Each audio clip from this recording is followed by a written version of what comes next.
r/ask Reddit. What is something that people like only because they're blinded by nostalgia?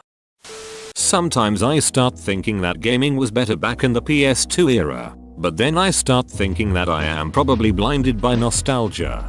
I think there's a lot to like about that era. Games more often than not came fully finished out the box and 3D graphics weren't totally abysmal. Like, I wouldn't say it was peak gaming, but it was more consumer friendly in many ways. Ah yes, back when you could put a disc in your console and just play. Poverty. I know nobody likes poverty, but people get nostalgic about it. I haven't experienced it myself, but a lot of people who have romanticize it as well. I felt really stupid when I asked my dad, but was it like we were poor but we were happy? Like we didn't have much but we had each other? And all those other cliches? He straight up said, to paraphrase, no, we were poor and it was rubbish. I miss nothing about it. Being comfortable is better in every way. I think a lot of people who express these sentiments are actually nostalgic for their lost youth, even if those were financially difficult times. I think a lot of people who express these sentiments are actually nostalgic for their lost youth, even if those were financially difficult times. Spot on. I do this a bit. When my wife and I were first married, we had almost nothing. A few sticks of ancient furniture and old blankets for curtains. It's easy to look back and remember the good times because it all worked out and we built a life and income together. But at the time, the looming financial uncertainty really dampened any good times we had. An ex-significant other. To be fair, if you had good memories and moments with them, they're still good memories and moments. Just because you broke up doesn't make everything that happened in that relationship a horrible thing. Although I will admit this depends entirely on how you broke up and what the person was actually like.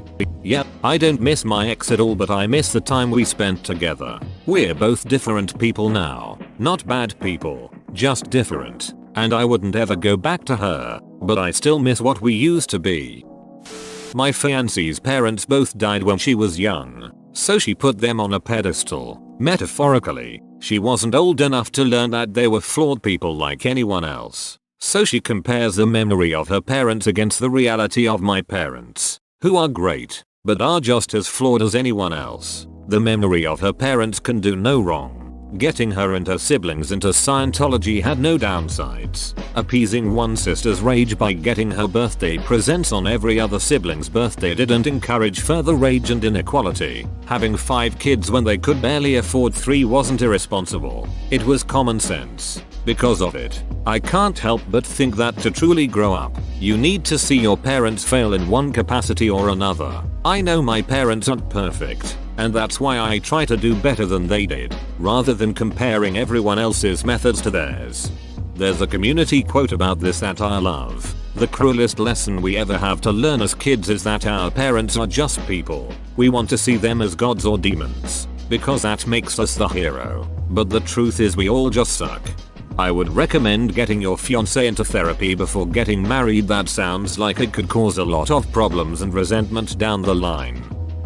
Old cartoons, like He-Man, Thundercats, Transformers and so on. I know everybody loves them, but they're pretty god-awful. They're just toy commercials with flashy effects to trick you into spending your parents' money. If they came out today, people would hate them. Edit to add some thoughts instead of repeating the same thing over and over. I'm not knocking anyone's opinions or feelings on the shows. Frankly, I have a great time watching these. They're just not particularly well made and they weren't supposed to be. As a personal anecdote, after seeing the crazy uproar that happened when Thundercats Raw was announced, I decided to finally check out the original show myself. The first few episodes are genuinely pretty good, but after that, crazy hard nosedive into awfulness. Anyone can enjoy anything they want. Hell, I love these goofy ass shows. Just don't attack anyone who doesn't see them as cinematic art like you do. I watched the 1986 Transformers movie in the theater last week when they had it on for one night only. I was crying with laughter at the absurdity and incongruous nature of everything. Having said that, I enjoyed it more this time than ever before. To be fair, that movie was ducking insane by any standard. It was a kids movie that opened with mass genocide by Orson Welles. The Pokemon movie. I can only imagine what my parents thought when they had to take me and sit through that shit. My mum still brings up having to take me to see that at the cinema. The trauma runs deep. My dad refers to it as his $8 nap. High school. I remember the gang fondly. Whatever. It was 90% boredom and 5% adolescent antagonism. I'm in my 30s and still talk to several of my closest high school friends every day, and many more every couple weeks or months. Reddit has given me to understand we're unusual in that regard. I don't idolize the experience or want to go back, but in large part because of that it's hard to say it was overrated, not good, or doesn't deserve a wry smile for nostalgia here and there. I'm with you, bud. Reddit makes high school seem like it was hell. It was pretty solid time. With some people I have made lifelong connections too. Good times, bad times, they are all there, but man, it was the most free of consequence you will ever be. Edit. Definitely an interesting perspective seeing such a variety of experience. Shows I enjoyed as kids, teens. Very rarely do those shows still hold up when viewed through an adult perspective. Early SpongeBob is fantastic though. I didn't watch it a ton as a kid, but I recently binged the first 3 seasons and it's a lot better than I was expecting. That show still makes me actually laugh out loud. The older ones at least. I haven't seen much of the more recent episodes. I honestly think it's SNL. I don't think SNL was ever great, but it's impossible to know. People say it sucks now, but it used to be amazing. I propose that it has never been great. It's been mediocre good with a few great sketches at best, and the people who say it was amazing back then are blinded because they watched it when they were kids and it's just nostalgia. What makes people think things were so much better back then is that reruns cherry pick the sketches that worked, and best of compilations are all you can really find otherwise. Sure, SNL looks awesome when you're seeing the highlight reel of some of their best performers. It's the same reason why people always say music was better back then is because radio stations have only kept playing the best songs while discarding all the non-hits that nobody cared about when they were new. GoldenEye on N64. I hate to break it to you. It's hot trash if you played it today. I tried to play it again and straight up forgot how to aim. So clunky and frustrating to control. It is. I think we more or less just adapted to the control schemes. I mean, it was the late 90s. If you wanted a video game, you did not have the luxury of just downloading one, and as a result, your choices were fairly limited, especially because you also had hardware limits. What console does you/your friend have? Thomas and the Magic Railroad, do not watch that movie now, OMG, it's bad. On the contrary, the old BBC Thomas episodes are still amazing. Ringo Starr is the best narrator. I say he deserved it, don't you? Cue Henry's depressed face as he slowly bricked up in a tunnel. Riding on a restored carousel with flying horses and a steam organ playing. Holden. Edit. The idiot main character of The Catcher in the Rye. 1950s America. Politicians seem to suffer from this type of nostalgic blindness a lot. It's because people long for their childhood. Many of them remember that time when things were amazing.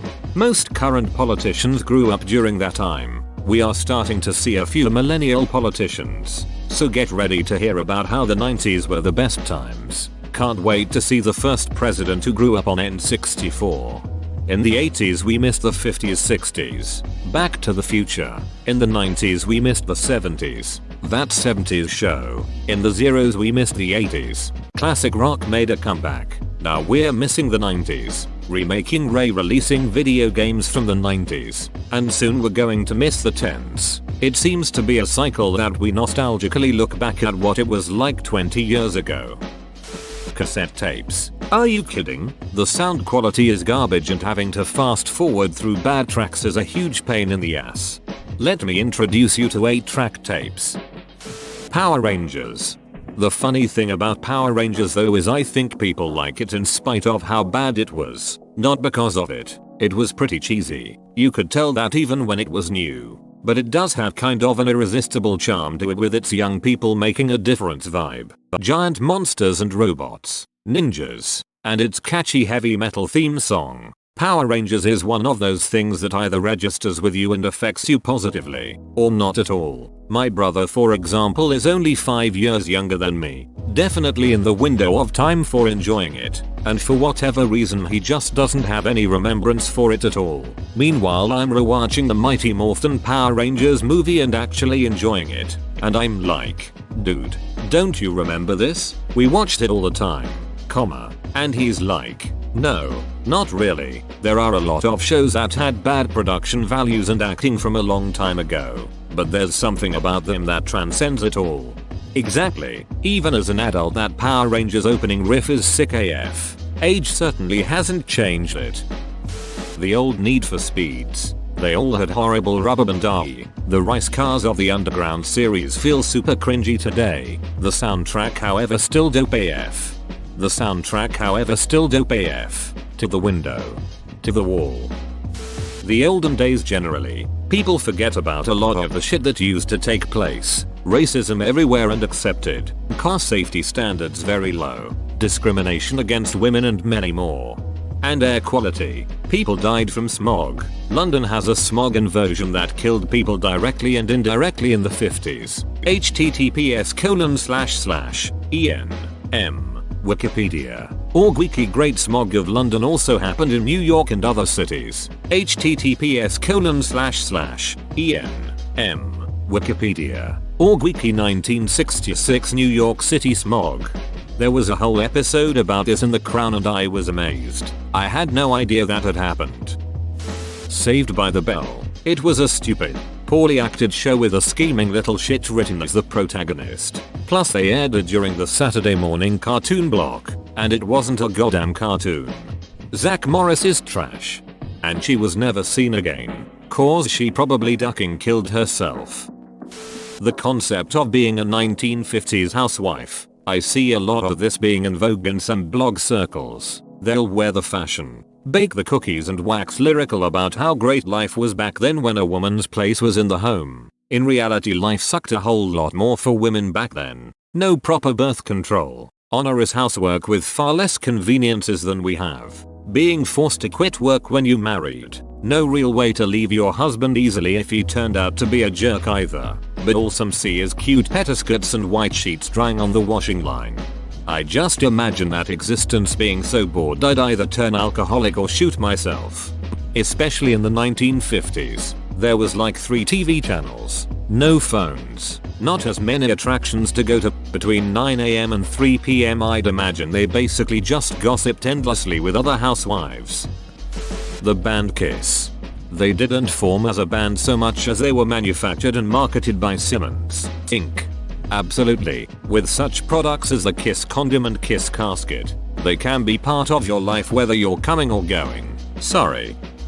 Stalinism.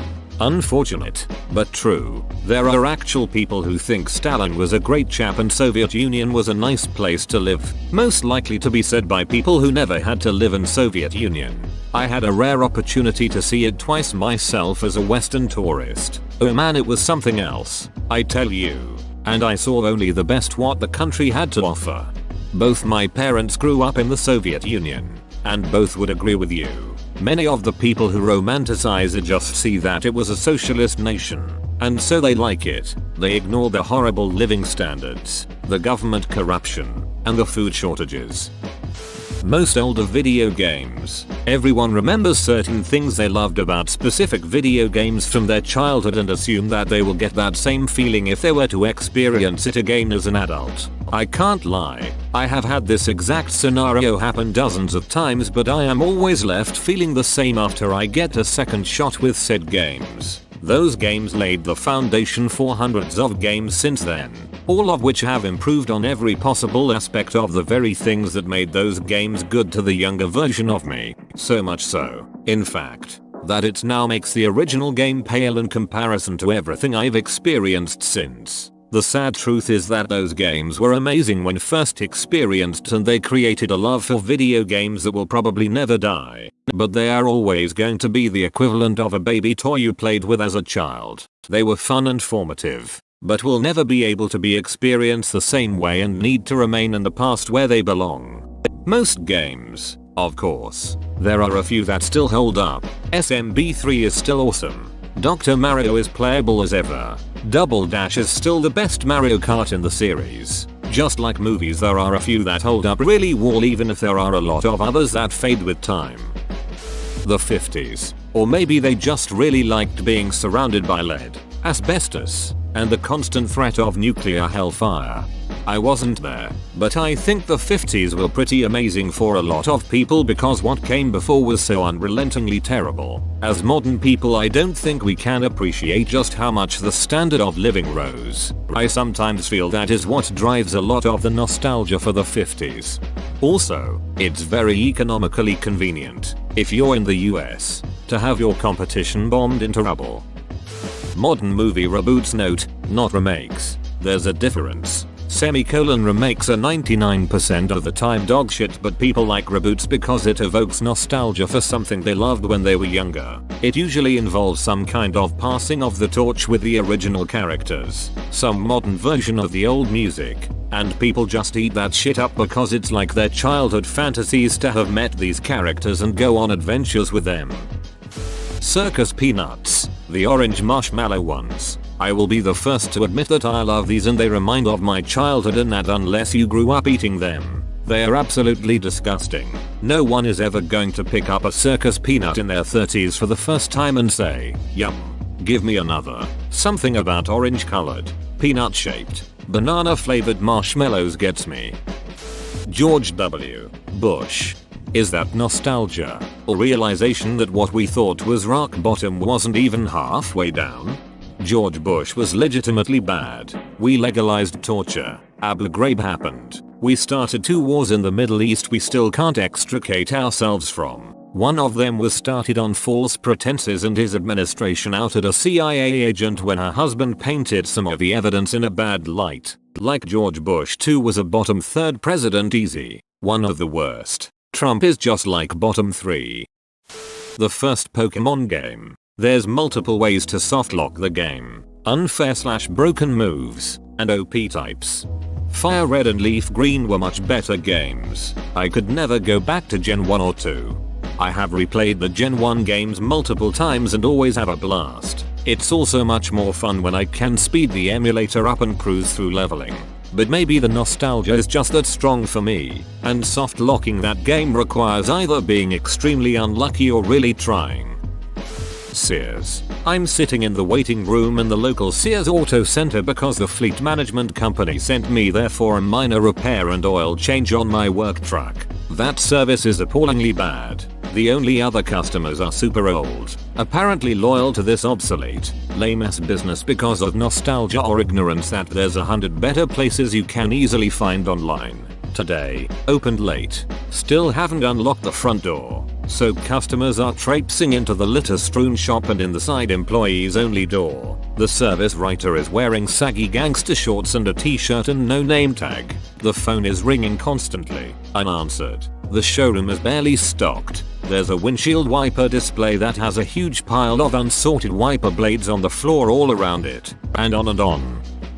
Attack of the Killer Tomatoes. I was obsessed with it as a kid. I even had the beach towel. I found the DVD a couple years ago and was psyched to watch it again. I don't think I made it past the first scene before shutting it off and realizing what a weird child I was. The DDR. Dance Dance Revolution. Deutsche Demokratische Republik. Old East Germany. Classic rock radio. Enough already. The same 500 songs actually weren't that good originally. They aren't any better now. Are you saying that you don't like hearing The Boys Are Back in Town 10 times a day? Stop listening to a station run by Clear Channel iHeartRadio. Find an independent station in your area. A lot of the discontinued snacks that people, including me, say they miss weren't actually that good. I can only think of 2 food products that have been discontinued that I actually would have on a semi-regular basis. Pepsi Holiday Spice and Nacho Cheese Corn Nuts. Oh, and the Lime Skittle in the original packs. But Lime Skittles still exist in other packs, so that doesn't really count. Sure, those Orbitz drinks with the little tapioca balls in them were cool, and as a kid I loved them. But if I could have them now, would I? No, probably not. They would likely taste way too sweet and the little balls were kind of slimy. Discontinued things are usually discontinued because they are not popular and we didn't use them when they did exist. Stranger Things. Must admit if the show didn't have that 80s Goonies Ghostbusters feel I wouldn't have watched it. I don't have 80s nostalgia. I was 3 when they ended, but I really liked Stranger Things. Vanilla WoW. The military. No war will ever be as noble and justified as World War II. Since then we just seem to enjoy screwing with countries, topple their leaders, bomb some civilians, occupy worthless land, and pretend to be heroes defending America from what, open bracket, defending Kuwait was justified, but not terribly heroic, more like kicking puppies. Star Wars 1977. Loved it when I was a kid. Just watched it again a couple of weeks ago and boy, can you see the seams. You can really tell Alec Guinness was the only person on that set who knew what he was doing. Superman movies. He seemed to be a dong. Kingdom Hearts. It had an interesting idea but after going back and playing them again, what a stupid cringy story. For having so many Disney characters it's completely void of humor or charm. Unmodded Morrowind. Space Jam. Whoa, you made it to the end? You're a ducking beast. I'll cut you a deal. Smash like and subscribe for more curated content bruh. It's free and that's a great price.